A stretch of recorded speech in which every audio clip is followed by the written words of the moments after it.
Assalamualaikum warahmatullahi wabarakatuh. Halo semuanya, di kesempatan kali ini kita bahas tentang masalah plester dinding, namun untuk lokasinya yaitu melengkung tengah ya. Jadi yang bagian tengah itu melengkung, bagaimanakah cara plesternya? Sebenarnya sama saja untuk cara plesternya ya. Kita bayangkan dulu, semisal contoh ada tembok yang lengkung tengah, kita bahasnya adalah depan belakang ya, katakan itu luar dalam lah. Untuk temboknya atau sisinya adalah luar dalam. Jadi kalau misalkan intinya, kalau misalnya yang bagian dalam itu tebal, pasti kalau bagian luar itu pasti tipis untuk bagian tengahnya, karena dia kan melengkung gitu loh ya. Dan otomatis kalau misalkan seperti itu, yang ujung kanan kirinya ya, ujung kanan kiri itu juga tebal tipis sama ya. Jadi kalau misalkan yang bagian, kalau misalnya melengkungnya itu keluar, berarti yang tipis untuk lengkungan tadi itu bagian luar, terus yang kanan kiri untuk lengkungan tadi yaitu yang tebalnya bagian luar.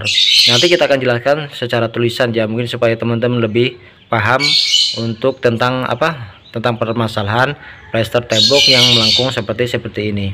Silahkan tonton sampai selesai. Nah, jadi gini ya teman-teman, misalkan contoh ini adalah temboknya nih ya, yang mau kita plester, misalkan lengkungnya seperti ini. Tapi sebagai catatan, kalau misalkan lengkungnya terlalu melengkung tengahnya itu terlalu banyak, mending dibongkar aja deh daripada kebanyakan makan biaya. Tapi kalau misalkan masih sedikit ya bisa diplester ya. Jadi gini maksudnya, jadi kalau misalkan ini katakan luar ya, bagian luar yang ini ya, yang ini bagian dalam. Nah, jadi kalau misalkan teman-teman ini ambil 2 cm aja untuk ketebalannya, 2 cm, ini juga 2 cm ya, berarti otomatis yang ini tebel nih ya. Otomatis yang ini tebel karena kan kita kan ambil lurusnya nih ya, lurus ini.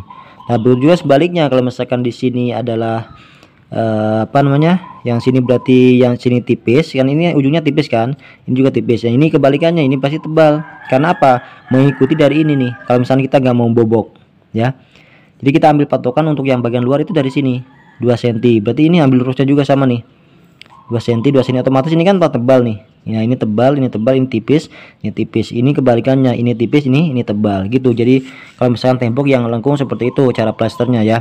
Tapi sekali lagi, kalau misalkan kalau misalkan temboknya melengkungnya terlalu banyak, mending dibongkar daripada kita menghabiskan biaya untuk plasternya ya, karena kan pasti tebal tipis seperti ini juga hasilnya juga kurang rapi.